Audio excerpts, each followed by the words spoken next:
everyone, and welcome back to Austin Talks, where today I am doing my first weekly news video. As you can see by the title on screen, it is the weekly production and movies news, but obviously and other stuff as well, because this is kind of a combination of this week and last week, but boy have there been a lot of stuff going on.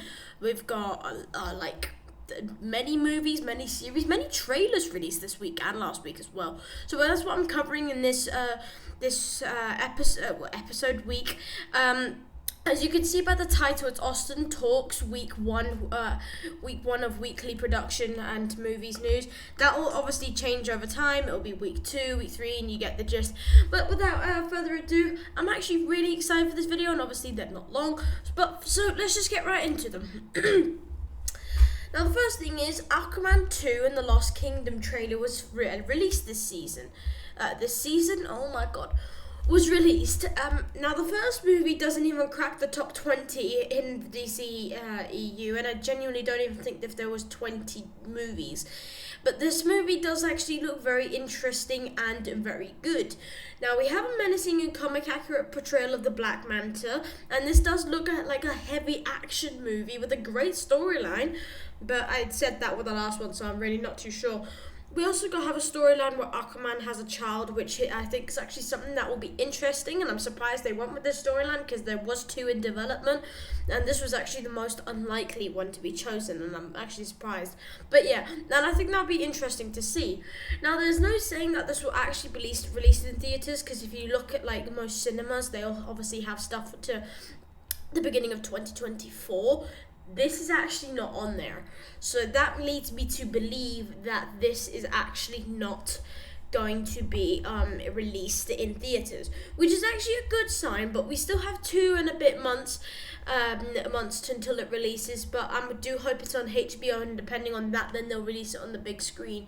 But then again, I don't actually see the point. I'd rather watch it at home than waste money and go to a theater. I'd rather, but it's better to be safe than sorry. Now Now the next thing I think you've already seen is the Saw X eye vacuum clip. Oh my god! Now, with this movie just around the corner, a clip was expected to be fair, but this is on a whole nother level. And this was obviously seen with the trailer. This was seen in the poster. Now, I've seen some of the traps of in the franchise, and some of them send shivers down your spine. Especially the one where you put your in needles. It's really creepy, really weird. But it does send shivers down your whole body. But this is on a whole nother level of backcrack crazy. But when I saw the poster for this, I didn't actually know what it would be. I actually thought it would be laser eyes, or considering other vacuum stuff, something to fill the eyes, which would make them burst or something. But no, this is way worse. Now, this movie does have deeper in emotion and meaning, with he's getting revenge on the people who didn't actually help him with his cancer. But yeah, this does look really traumatizing, and when you watch the clip, it is even worse. This and due to that, I think the traps will be as painful.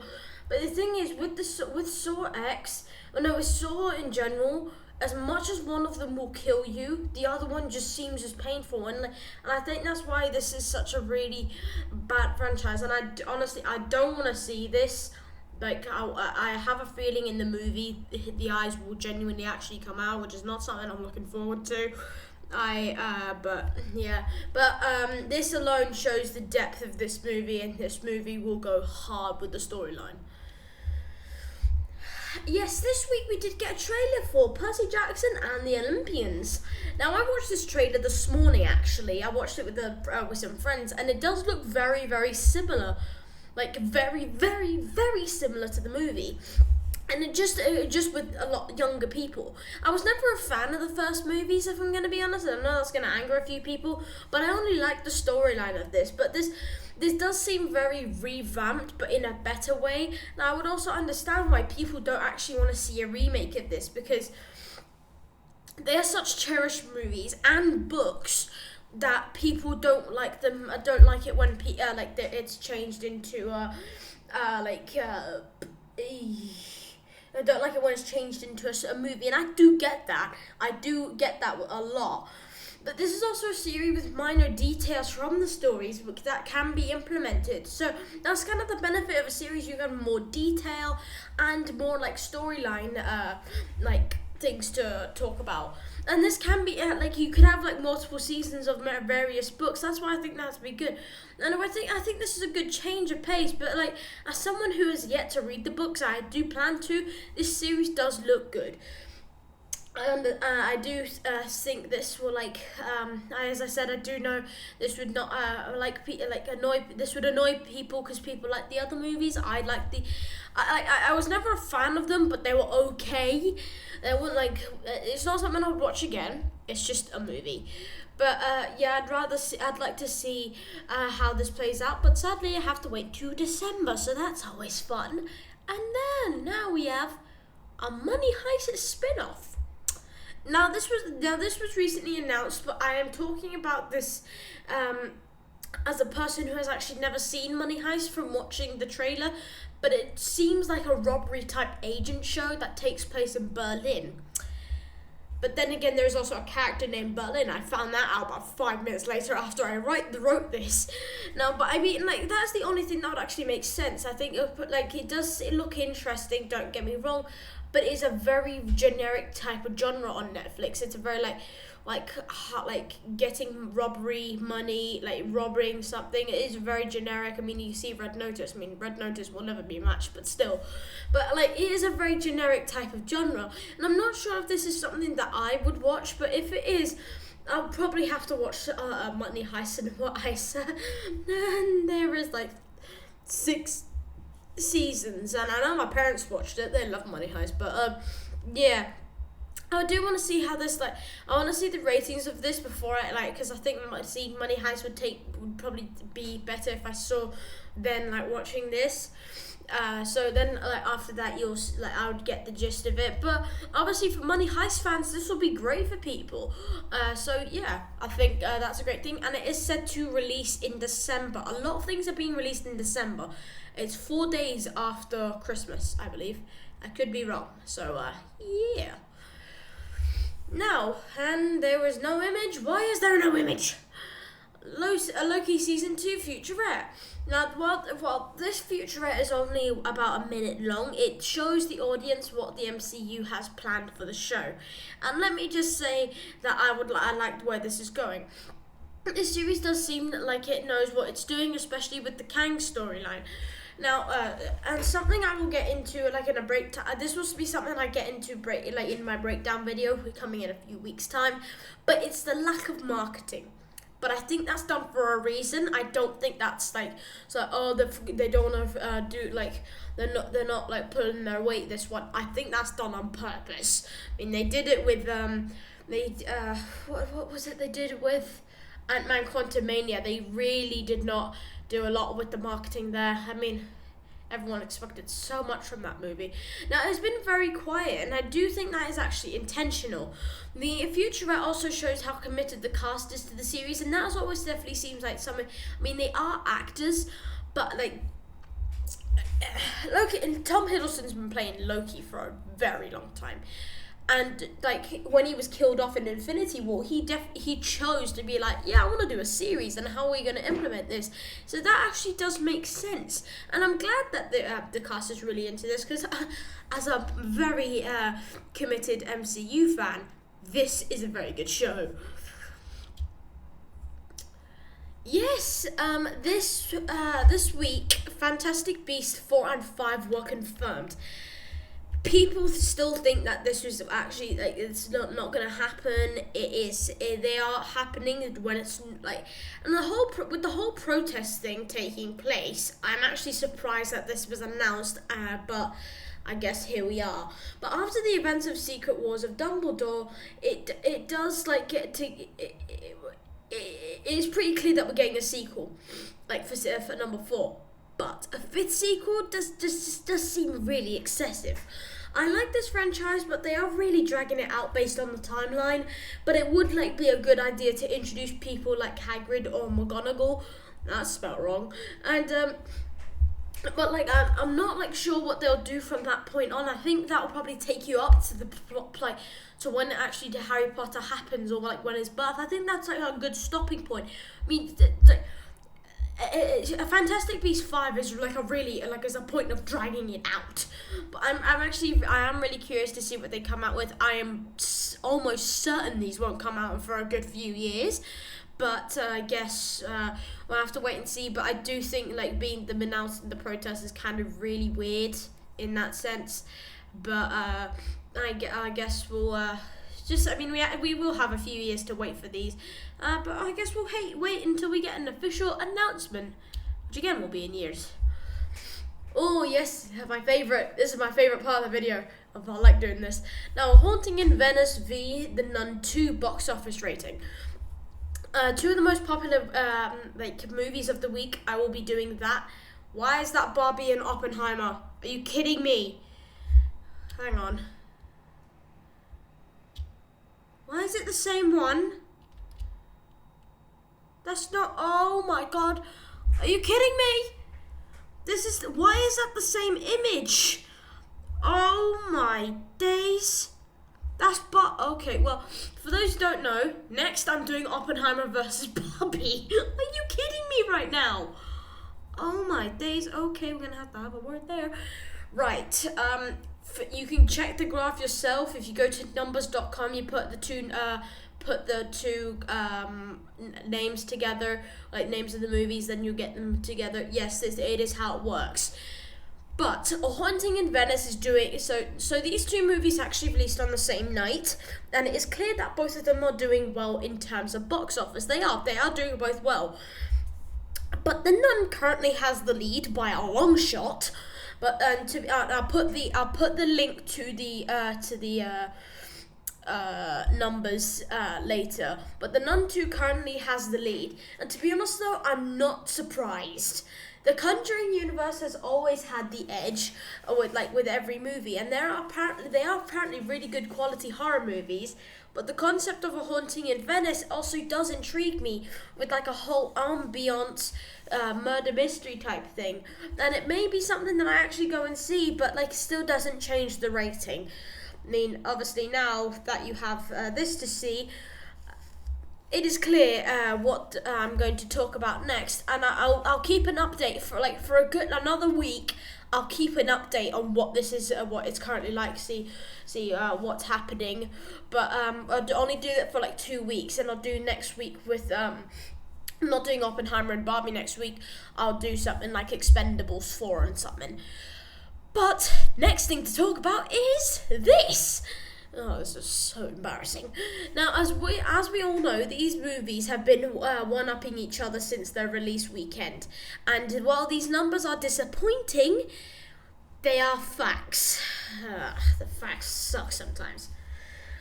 Oppenheimer, in my opinion, was the greatest biopic movie of all time, but the downfall of the movie is that people do not understand the validity of this movie. It's just history gold. I mean, Barbie was hyped on like from there on end, but they do share like good qualities with such as the soundtrack. Now, while the numbers do not lie, I think Oppenheimer was on top for me. As you can see, from its opening weekend, Oppenheimer did make a whopping over 3 million, 300 million even. But Barbie doubled that, which is just kind of sad. I would say roughly. So for if we do that correctly, I'd probably say Oppenheimer's made say 325, and yet actually Barbie has made double that, which is again just really sad. Now, as of today, there is a release for this called The Continental. As of today, this show has been released officially, so go and check it out if you wanna. It's on Peacock streaming services. But The Continental is a show that stars Mel Gibson and others, and it shows the lore of the John Wick series, or is like franchise. And this is such as The Continental, some of the lore of it, which is The Continental, the place he works of. And it is just a standard spy show from what it looks like, but it will share nostalgic elements with the audience, as John Wick is a franchise that is probably now one of the most well-known franchise. It's definitely up there with your Marvel and all that. Now, thank you Google Calendar for that. Ringer off. I will oh, this video's been up for oh my god. Anyway, let's get back to it. Now, the audience as John Wick franchise is probably now one of the most well-known franchises. It is very up there with DC and all that. Now, I will watch this show. My dad wants to watch it as well because he loves the John Wick movies. But I will watch this as a person, but I do need to watch the John Wick movies. I say I'm gonna get round to it, but I never do. But I have never watched them. But this show as a standalone does look like something I would watch, and it is something that's right up my alley. So I guess we'll see how this goes. I do know this will do well because obviously a lot of people love John Wick. So I do want to see. Because I know something else is releasing this week, and I want to do it as a chart thing if they do that as well, their viewers and stuff like that. Oh yes now Lego Avengers Code Red special. Now, just a couple days ago, a poster for another Lego Avengers special was released named Code Red, and that's been years since we got a last one. Now, this poster looks very intriguing, and I love the Lego Avengers special, and this was when I was really little. But from this poster alone, I actually know who the villain will be. Well, I don't know, but I have a very good feeling who it will be. Now, this is actually a very good copy of the what's it called? The Endgame poster, but I do think this will have something else to do with it. But now the Avengers logo, probably symbolizing the Avengers Tower, is actually disappearing or being sucked in, like someone is eating the planet. Does that sound familiar, anyone? Now, I think the villain of this story will actually be Galactus, because we have had Ultron and other villains. Ultron has been a very frequent one, and I think that this is actually this is what it is, and this is said to be released October 27th. So I guess we will just get updates throughout the coming weeks. It's kind of weird how they immediately came out with the poster, but I guess we'll see a trailer soon enough. And this does look very good. I love the Lego specials, so I can't wait to see what they get out of this. Now, I think I know what this is going to be. Yay! Yeah, my favorite. Now, Monarch Legacy of the Monsters. Now, this series looks heavy.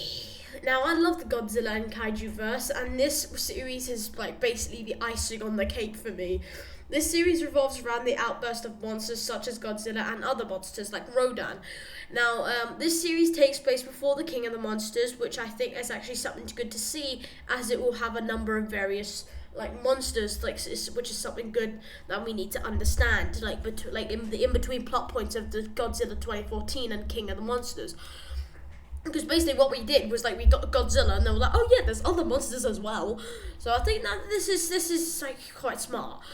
And now this series is said to be released on November 17th, it will consist of 10 episodes that will probably take you to Christmas. Now, I will do a breakdown of this, and damn right I'll be watching it as well. I love Godzilla. I love the Godzilla universe. I don't want to watch them in theaters anymore because I value my eardrums. I can't wait for this to play out. But I will watch this. But obviously, Monarch Legacy of the Monsters is not the only thing that is coming out. Or Godzilla is making his debut this year. The last thing on my list is Godzilla -1 got a trailer and poster. Yup. Now, this I genuinely thought was a joke at first. This was a joke, but no, I was just wrong, as many other scenarios. Now, I'm not sure what this even is, but what I do know is an interpretation of Godzilla's storyline, where after World War II, so this takes place 1900s. but after World War II, the economic state of Japan went to zero. This is the plot I found okay, like this is not speculation. This is what I was told, and the emergence of the economic state of Japan went plummeted, and the emergence of the Godzilla sent it to a very negative state. And this kind of storyline is actually really abstract. And while it is a movie that I think that I would find interesting, it does come with a consequence of reading subtitles. I struggled to read all the subtitles quickly in Black Panther, and there was only a few. And there is also the other option of learning Japanese in 2 months, but I again don't see that happening. This apparently the director for this is actually said to be very good as well, so I guess I would like to see how this plays out. We don't have much other than like a photo, like a promo photo of like a powered up Godzilla, but other than that we don't have much. So I guess we'll have to wait until next week. Right, everyone, that'll be the end of today's first weekly news video, because I love this. I actually love this. I like doing news videos, and I do think this has very good potential to actually catch on, so we'll see how it goes. Right, everyone, I do hope you all have a great day. Please leave a like and subscribe, and comment what else you'd like to see on the channel, or if anything, any news that you see, and please do obviously let me know. Now, everyone, I hope you all have a great and wonderful day, and I'll see you all in the next one. Do make sure to check out Austin Plays weekly gaming news, but other than that, I'll see you all in the next one. Bye!